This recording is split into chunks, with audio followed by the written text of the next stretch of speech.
নমস্কাৰ। হততে আমাৰ মাজত দুটা শব্দই খেলিমেলি সৃষ্টি কৰে। প্ৰকৃততে শব্দৰ এটাই, মাত্ৰ ইয়াৰ মাজত দুটা বৰ্ণ আছে। সেই বৰ্ণ দুটাৰ মাজত এটা ওপৰ কমা যোগ হয় আৰু ওপৰ কমাটো যোগ হোৱাৰ লগে লগে ইয়াৰ উচ্চাৰণ বেলেগ হয় আৰু অৰ্থ বেলেগ হয়।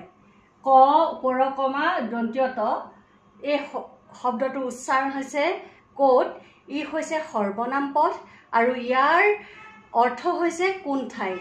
উদাহৰণস্বৰূপে তোমাৰ ঘৰ ক'ত, তুমি ক'ত থাকা, শিৱসাগৰত ৰংঘৰ ক'ত আছে, ইত্যাদি ইত্যাদি। আনহাতে ক দন্তীয় ত, ইয়াৰ উচ্চাৰণ হৈছে কত। ই হৈছে বিশেষণ পদ। ইয়াৰ অৰ্থ হৈছে অসংখ্য। উদাহৰণস্বৰূপে ঘৰখন কত বস্তুৰে ঠাহ খাই আছে, দোকানত কত বস্তু পোৱা যায়, ইত্যাদি। আনহাতে আমি সৰুতে এটা কবিতা পঢ়িছিলোঁ, শুৱনি আমাৰ গাঁওখনতি শুৱনি গছেৰে ভৰা, ডাল ভৰি ভৰি ফল মূল লাগে, কত পাওঁ তল সৰা।